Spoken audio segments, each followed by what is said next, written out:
বিশ্বজিৎকে কুপিয়ে কুপিয়ে হত্যা করা হয়েছিল। বারবার চিৎকার করে বলেছিল আমি শিবির নই, এমনকি আমি মুসলমান নই, আমি হিন্দু। তাকে হত্যা করার পরে আমার দেশের দাদারা দিদিরা একজনও প্রতিবাদ করে নাই, বলেন ঠিক কিনা? আর এখন এত অধিকার, আরে বাবা, পান্তা শুন খসলি কয় এটা কি চেয়েছিল? কোনটা চাইলে তুমি? এটা কি চাইলে তুমি? আছে না নাই? আছে। ক্ষমতার দাপটে তুমি, ক্ষমতার দাপটে তুমি হইলা যে অন্ধ, সব ক্ষমতা চূর্ণ হবে আখি হইলে বন্ধু তোমার, সব ক্ষমতা চূর্ণ হবে আখি হইলে বন্ধু। ক্ষমতার দাপটে তুমি, ক্ষমতার দাপটে তুমি হইলা যে অন্ধ, সব ক্ষমতা চূর্ণ হবে আখি হইলে বন্ধু তোমার, সব ক্ষমতা চূর্ণ হবে আখি হইলে বন্ধু। গায়ের জোরে আজকে তুমি হয়েছো বেসামাল, এই ক্ষমতা রবে না ভাই তোমার চিরকাল। ঠিক না বেঠে? গায়ের জোরে বেসামাল হয়। অনেকেই মনে করে এই যে চেয়ার পেয়েছি, এই চেয়ার কোনোদিন ছাড়া লাগবে না। আমার ইউনিয়নের একজন চেয়ারম্যান ছিল, নামটা নিতে চায় না। আপনার এলাকায় আপনারাও চিনবেন চেয়ারম্যান গো। আমি যখন আমার ইসলামী ব্যাংক করার জন্য একটা চেয়ারম্যানের স্বাক্ষর লাগবে, আমি কাওয়ান ছেড়ে আসলাম। ওই আল্লাহর ওলি আমার ব্যাংকের অনুমোদনের জন্য সার্টিফিকেট আমার সেই লেটারটাই সাইন করে নাই। আজকে সেই চেয়ারম্যান কোথায়? চেয়ারম্যানই কোথায়? সব চলে গেল। ক্ষমতা চিরদিন থাকে না। অন্যায় করবেন মাথায় রাখবেন। আমার কিন্তু ইসলামী ব্যাংক হয়েছে, আমি সেই এজেন্ট ব্যাংক কিন্তু ঠিকই করেছি। আমার এখানে কলিগ আছে, চাকরি করেন, রকি হুসাইন আছে, সেই জায়গায় চাকরি করে ও রুটি রুজি করে। কিন্তু ওই আল্লাহর ওলি এখন বেড়াই রে। ঠিক না বেঠিক? এটা ছিল ক্ষমতার অপব্যবহার। কি ব্যবহার? কথা কয় না, কি ব্যবহার? ক্ষমতার অপব্যবহার যদি কেউ করে তার এলাকা ছাড়া লাগবে, এটাই নিশ্চিত। আর ক্ষমতার ব্যবহার, সুষ্ঠু ব্যবহার যদি করে, হাসি মুখে ফাঁসির মঞ্চে ঝুলবে, তারপরেও দেশ ছাড়া লাগবে। কথা কয় না, সে লেগেছে। এতদিন রেডিওয় গান শুনতাম, রেডিওতে টেলিভিশনে গান শুনতাম, ৭১-এর রাজাকার, এই মুহূর্তে বাংলা ছাড়। এই কথাগুলো যারা বলেছে ওরা আবার নিজেরাই ছেড়ে চলে গেছে। যে কটা ছাড়তে পারিনি সব কটা বর্ডারে ধরা খায়। ঠিক না বেঠিক? শুধু ধরা খায় না, মিশি মিশি সহ ধরা খায়। ঠিক তো? ক্ষমতার অপব্যবহার করা যাবে না। এই জন্য আমি গানে বলেছি, গায়ের জোরে আজকে তুমি হয়েছো বেসামাল, এই ক্ষমতা রবে না ভাই তোমার চিরকাল। পরাণ পাখি উড়াল দিলে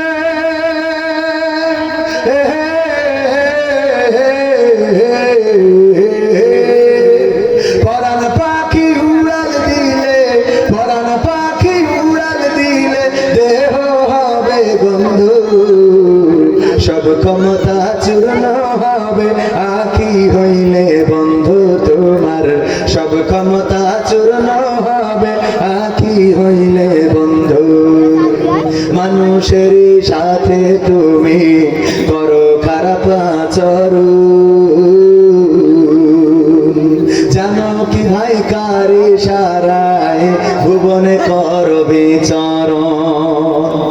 ঠিক না বেঠিক? কার ইশারায় বিচরণ করি? বলেন কার ইশারায়? আল্লাহর নামটা নিতে কি কষ্ট হয়? যে বানাইল, যে চোখ দিল, যে কান দিল, যে কথা বলার শক্তি দিল, যে আমাদের সন্তান দিল, স্ত্রী দিল, সংসার দিল, পরিবার দিল। ও আমার ভাইরা, আমরা যারা যশোরে বসবাস করি, মাঝে মাঝে যখন কোনো ভিডিও দেখি অথবা কোনো জায়গায় কোনো মাহফিলে যায়, যাওয়ার পরে বলে হুজুর এই যে এই জায়গাটা দেখছেন নদীর মধ্যে বিলীন হয়ে গেছে, এই জায়গায় আমার দাদার বাড়ি ছিল, এই জায়গায় আমার বাবার কবর ছিল, এই জায়গায় আমার আপনজনরা ঘুমানো ছিল। কত নদীতে বিলীন হয়ে যায়। আর আমরা যারা যশোরে বসবাস করি আমাদের অন্তত কবরটাও ঠিক আছে না নাই? আমাদের নদীতে বিলীন হয় না, নদীতে ভেঙে যায় না।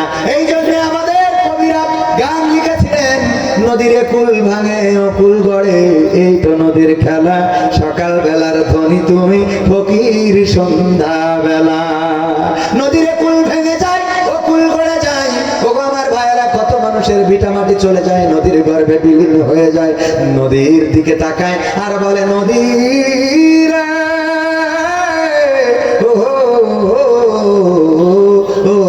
নদী, তুই তো আমার ঘর ভাঙলি, বাড়ি ভাঙলি, তুই আমার এটা করলি ওইটা করলি। ওগো আমার ভাইরা, আমরা যারা যশোরে বসবাস করি, আল্লাহ আমাদের ভিটা দিয়েছেন, ঘর দিয়েছেন, বাড়ি দিয়েছেন, স্ত্রী দিলেন, আমাদের অনেক নারীদের স্বামী দিয়েছেন, সন্তান দিয়েছেন, সংসার দিয়েছেন। যে আল্লাহ রাব্বুল আলামিন না চাইতেই এত কিছু দিলেন, সেই আল্লাহর নামটা নিতে যাদের মুখে বাদে গো, ওগো আমার ভাইয়েরা, পড়ন্ত বিকেল বেলায় দেখবেন আল্লাহর নামটা ওই মধ্যে আর বের হবে হইতে পারে না? পারে না? কথা কয় না? এই জন্যে আমরা, আমাদের এই শক্তি সামর্থ্য দিয়েছেন কে? তাও আপনাদের এত বুঝাইও আল্লাহর নামটা কষ্ট লাগে, কষ্ট লাগে মনের মধ্যে আল্লাহর নামটা মুখ দিয়ে উচ্চারণ করতে। অথচ চিৎকার করে যদি আল্লাহকে ডাকেন তাও শোনে, আস্তে ডাকলেও শুনবে। কিন্তু যখন বিপদে পড়েন, যদি বাড়ি এসে মার খুঁজে না পান, ছোটবেলায় কি করতেন? ও মা, মা এরকম ডাকতেন, ও মা, মা এই তুই কানে, ঠিক না বেঠিক? যখন মা ডেকে ডেকে না শোনে, এরকম চিৎকার আছে না নাই? তো আল্লাহর নাম একটু এরকম চিৎকার করে বলা যায় না? ওগো আমার ভাইয়েরা, আমাদের এই জীবন, আমাদের মরণ, আমাদের হাত, আমাদের পাপ, আমাদের চোখ, আমাদের কান দিয়েছেন কে? চিৎকার করে বলেন, দিয়েছেন কে? এরপরেও দেখলাম কিছু আল্লাহর ওলি মুখ খোলে নাই। আমারও কোনো অসুবিধা নাই, কারণ আমি আল্লাহকে ডেকে আল্লাহকে পেয়ে আজকে এই পর্যন্ত। যারা ডাকে না ওরা পায়ও না, পাবেও না। ওদের জন্য দুয়া যেন আল্লাহ ওদের হিদায়াত নসিব করে, বলেন আমিন। আল্লাহ ডেকেছে যারা, পেয়েছে তারা। কেউ বলে বলুক তোমায় চেনা বড় কঠিন দায়, কেউ বলে বলুক তোমায় চেনা, তোমার প্রেমে যে মজেছে মওলা, তোমার প্রেমে যে মজেছে মওলা, প্রেমে ডুবে মরেছে, কেউ বলে বলুক তোমায় চেনা বড় কঠিন দায়, কেউ বলে বলুক তোমায় চেনা।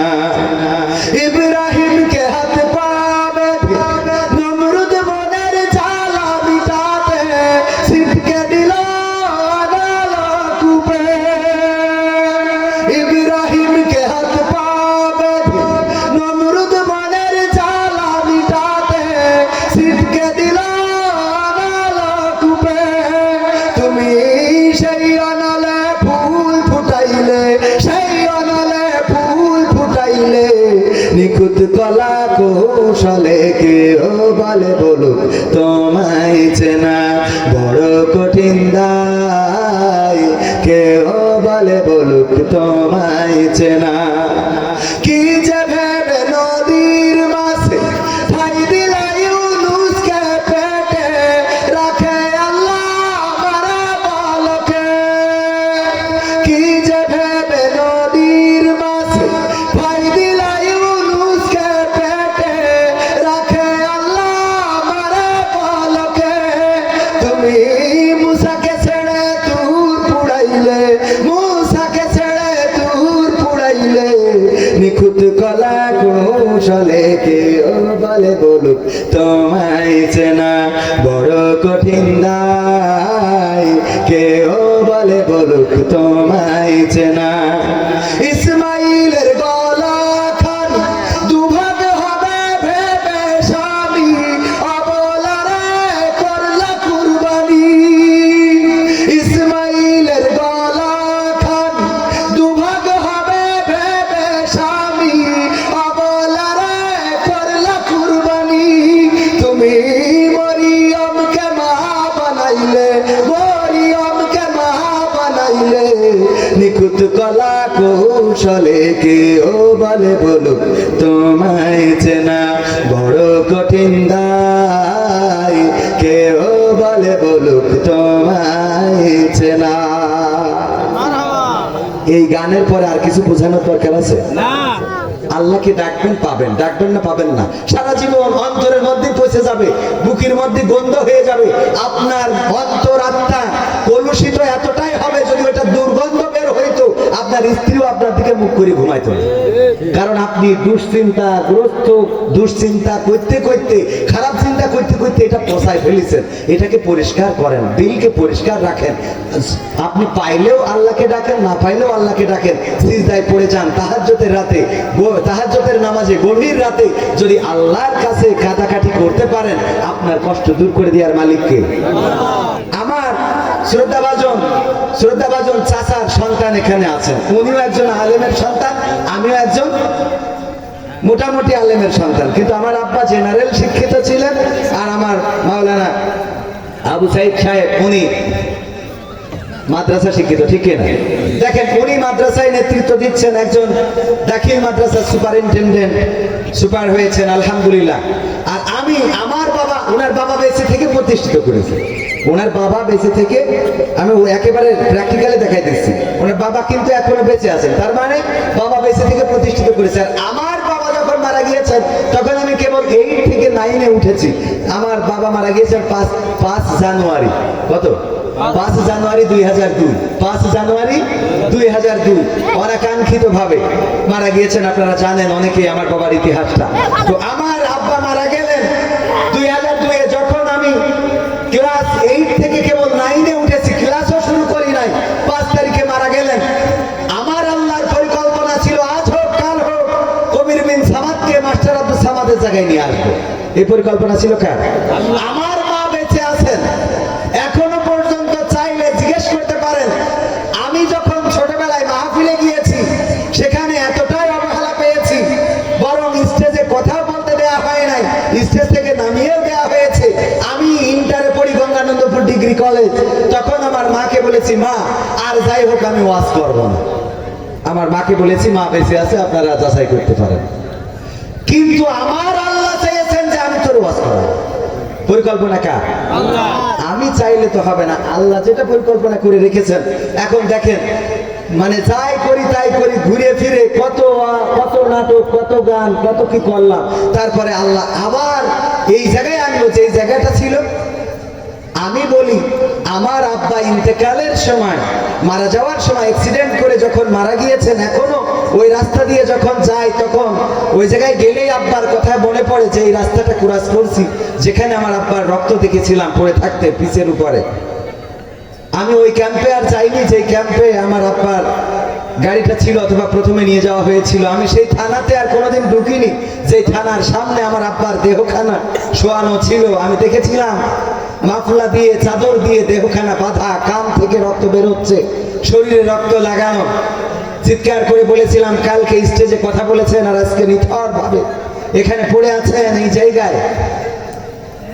ওই বাবা আমার মনে হয় মৃত্যুর সময় শুধুমাত্র এতটুকু বলেছিলেন, আল্লাহ তুমি আমার সন্তানকে সেই জায়গাটা এনে দিও যে জায়গাটা আমি তৈরি করেছি, যে জায়গাটা আমি ধরে রেখেছিলাম, যে জায়গাটায় আমি ছিলাম। আমার বিশ্বাস, আমার বাবার এতটুকু দোয়া ছাড়া আমার আর কোনো অর্জন নাই, যে অর্জন দিয়ে আমি মানুষের সামনে কথা বলতে পারি। আমার বাবার এই দোয়া আজকে এত দূর পর্যন্ত নিয়ে এসেছে। এখনো আমার মা জায়নামাজে সারাটা রাত ইবাদত করেন, আমার জন্য দোয়া করেন। আর সেই দোয়ার বারাকা হলো কবির বিন সামাদকে আলহামদুলিল্লাহ বাংলাদেশের মানুষ দলমত নির্বিশেষে এখন মানুষে অন্তত স্নেহ করে, শ্রদ্ধা করে, ভালোবাসে, দাওয়াত করে, খাওয়ায়, আবার টাকা দেয়। ঠিক, মায়ের দোয়া, বাবার দোয়া, অর্জন বলে কিছু নেই ভাইয়েরা আমার। এবং আল্লাহ রাব্বুল আলামিন যদি কবুল করেন, আল্লাহকে ডেকে যদি পান, আল্লাহকে মৃত্যুকালে আমার বাবা, আমার বিশ্বাস, আমার মন বলে, যেহেতু বাবার কথা শুনতে পারি নাই, আমার মন বলে আমার আব্বা বলেছিলেন, আল্লাহ তুমি ওই জায়গায় এনে দিও। আমার এটা অন্তরাত্মা ডেকে বলে। আমি যখন প্রতিদিন বাড়ি থেকে বের হই, আমার আব্বার কবরে সালাম দিয়ে বের হই। যখন বাড়িতে ঢুকি, আব্বার কবরে সালাম দিয়ে ঢুকি। অসংখ্যবার আব্বা আওয়াজ করে বলেছিলেন, আমি যদি যোগ্য সন্তান তৈরি করে যেতে পারি, ওই সন্তান আমার কবরে যে সালাম দিবে তার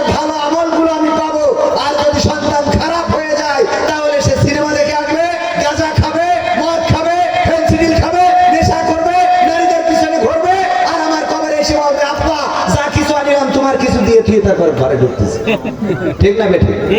সুতরাং আমাদের পরিবর্তন হওয়া দরকার। কাঁদবেন কার কাছে? ডাকবেন কাকে? বিপদে পড়ে মুসিবতে পড়ে এমনকি যুবকেরা ভালোবাসার মানুষটাকে পাওয়া যাচ্ছে না, বলবেন কার কাছে? আমার কাছে বলি লাভ নেই। কয় হুজুর একটু দোয়াটা শিখাই দেন, কোন দোয়া করলে ভালোবাসার মানুষকে পাওয়া যাবে? পাকা আমার কোথায় গেল? কোন দোয়া পড়লে ভালোবাসার মানুষকে পাওয়া যাবে? হুজুর একটু দোয়া শিখাই দেন। কোনো দোয়া করা লাগবে না। তুমি যারে চাও তাহাজ্জুদের নামাজে পড়ে আল্লাহর কাছে কাঁদো, আল্লাহ তার সাথে আমার বিবাহের ব্যবস্থা করে দাও। এটাতে কোনো গুনাহ নেই, কিন্তু ওর কাছে যে ফুল নিয়ে দাঁড়ায় থাকলে গুনাহ হবে। কথা কি বোঝা গেছে? চাইবেন কার কাছে? আবার কারোর বউ সেই বসেন যে আল্লাহ অমুকের বউ খুব ভালো লাগে, আল্লাহ দেওয়া। এরকম শয়তান আছে না? নাই আছে। মানে কি? অনেক আছে। আমার মা বোনেরাও, মা বোনদের নিয়ে একটু কথা বলার দরকার ছিল। আগামী বছর বলবো ইনশাআল্লাহ, যদি হায়াতে বেঁচে থাকি। আমার স্টেজে এসেছেন বঙ্গানন্দপুর ইউনিয়ন জামাত ইসলামের শ্রদ্ধাভাজন সভাপতি জনাব কারি মাওলানা সাইফুল ইসলাম সাহেব এসেছেন। বাংলাদেশ জামাত ইসলামী ঝিকরগাছা থানার কর্ম পরিষদ সদস্য জনাব মাওলানা মাহবুবুর রহমান।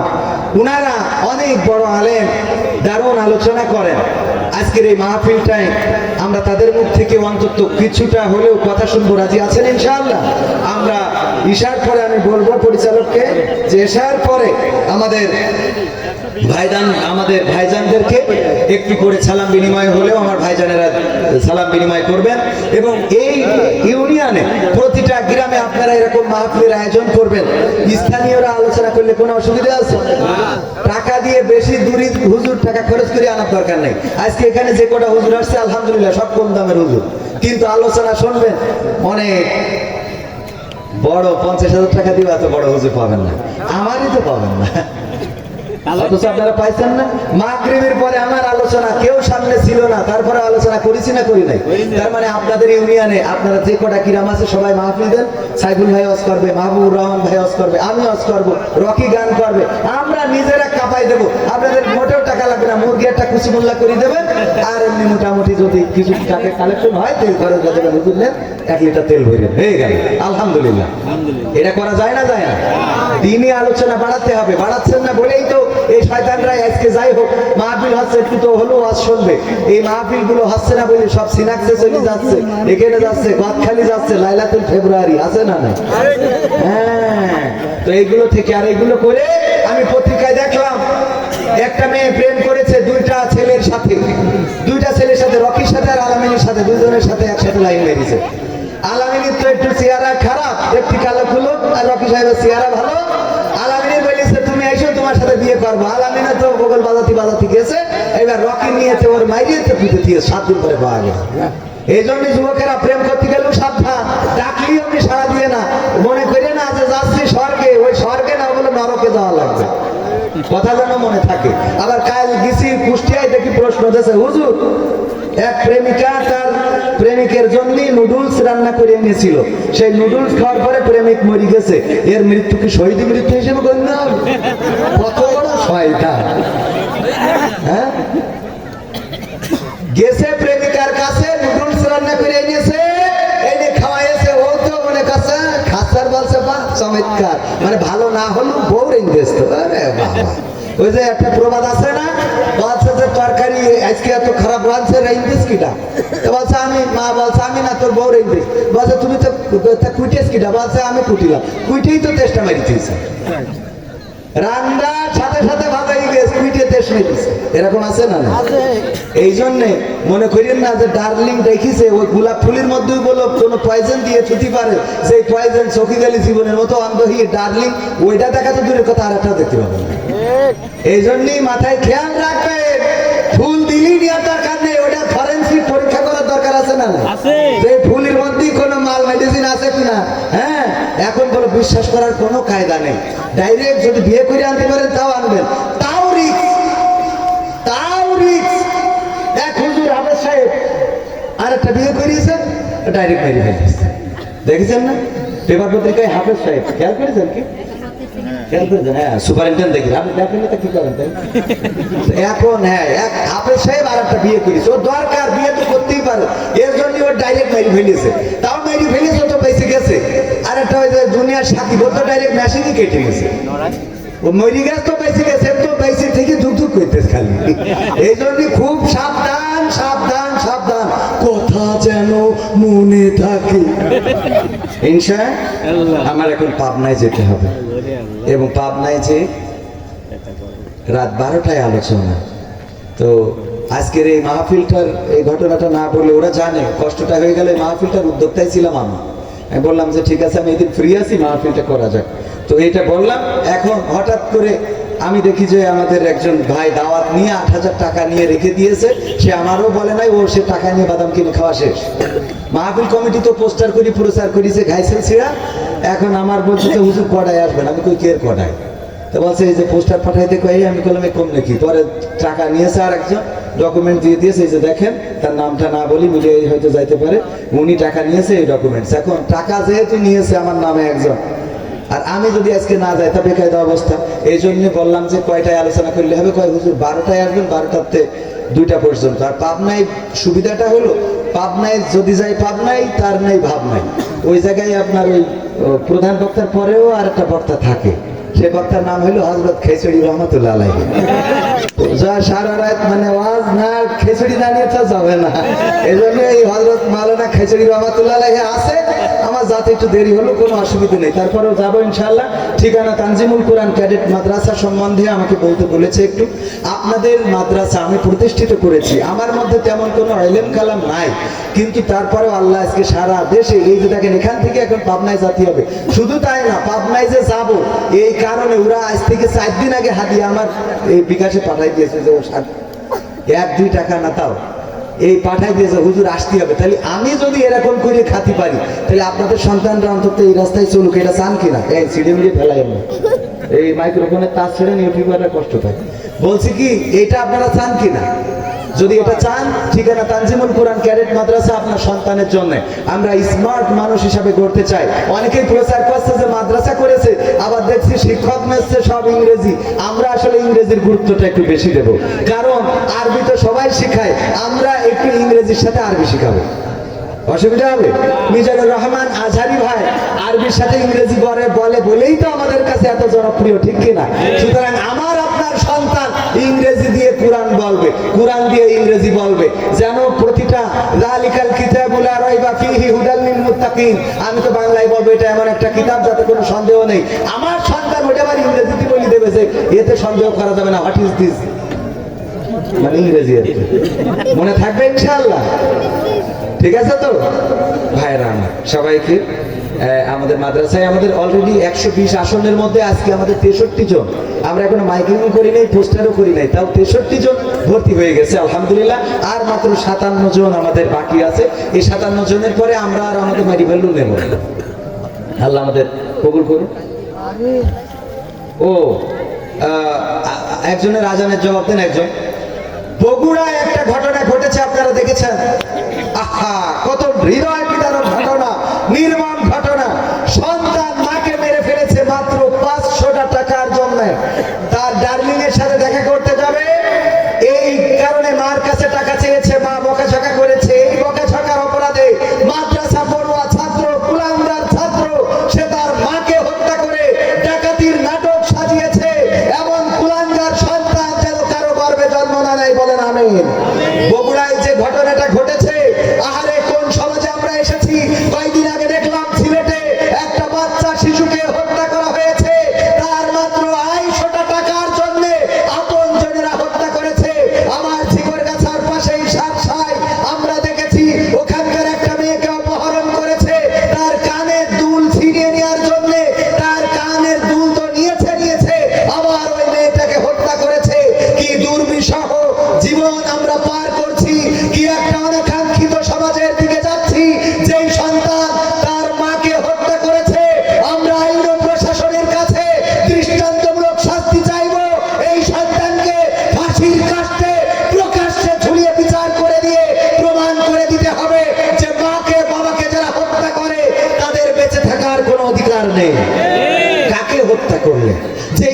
তোমাকে গর্ভে ধারণ করেছিল, যেই মা তোমাকে প্রসব যন্ত্রণা সহ্য করে রক্তে ভেসে এই পৃথিবীর আলো দেখিয়েছিল, যেই মা তোমাকে পিঁপড়ে কামড়ালে তুমি কান্না করতে, মা সবকিছু ফেলে রেখে তোমাকে বুকে আগলে নিত, যেই মা তোমাকে নিজের ভিজা বিছানায় ঘুমিয়ে শুকনা জায়গায় রাখতো, যেই মা নিজের সেরা শাড়ি পরেছে কিন্তু কোনোদিন বাবার কাছে অভিযোগ করে নাই তোমার নতুন জামা কিনে না দিলে তোমার মা অভিমান করে থাকতো, যেই মা তোমার সুখে হাসতো, তোমার কষ্টে কান্না করতো, যেই মা তাহাজ্জুদে জায়নামাজে তোমার জন্য জায়নামাজ ভিজিয়েছে, সেই মাকে তুমি হত্যা করেছো। কুলাঙ্গার কুলাঙ্গার কুলাঙ্গার, এমন কুলাঙ্গার সন্তান কারো গর্ভে যেন জন্ম না হয়, বলেন আমিন। আমরা তার দৃষ্টান্তমূলক শাস্তি দাবি করছি। আর মায়ের সাথে কেউ রূঢ় ভাষায় কথা বলবেন না, মায়ের সাথে খারাপ আচরণ করবেন না, বাবার সাথে খারাপ আচরণ করবেন না। তারা আপনাদের জন্য মাথার ঘাম পায়ে ফেলে, আপনাদের সুখের জন্য, আপনাদের মুখে হাসি ফোটানোর জন্য কষ্ট করে নিজের জমি বেচে বিদেশে পাঠাইছে। আর এখন বউ পাইতে বগল বাজান যে মাল একখান পাইছি, কথা কয় না। বাবার চিকিৎসার টাকাটাও দিতে চায় না, মায়ের শাড়ি কেনার টাকাটা দিতে চায় না, মায়ের ঔষধ কেনার টাকাটা দিতে চায় না, ভাইয়ের পিছনে খরচ করতে চায় না, বোনকে দেখতে চায় না। এমন অসংখ্য কুলাঙ্গার আছে, বউ পেয়ে ভুলে গিয়েছে। আল্লাহ এই জাতীয় মানুষদেরও হেদায়েত নসিব করে দিন, বলেন আমিন। মনে থাকবে ইনশাআল্লাহ। আবারও দেখা হবে ইনশাআল্লাহ, দেখা হবে, এটা চান? আগামী বছর আবার মাহফিল হোক চান? এশার আজান হবে, আপনারা নামাজ আদায় করবেন, এখানে নামাজের পরে বসে যাবেন, তারপরে ধারাবাহিকভাবে আমাদের আলোচকরা আলোচনা করবেন ইনশাআল্লাহ। এই মাহফিলটা আমাদের নিজেদের মাহফিল মনে করি। আমি এখানে এসেছি কোনো বক্তা হিসাবে নাই, শিল্পী হিসাবে নাই। আগামী বছর আবারও এখানে নিজেদের মাহফিল মনে করে আয়োজন করবো আমরা ইনশাআল্লাহ। পাশে আছেন তো ইনশাআল্লাহ?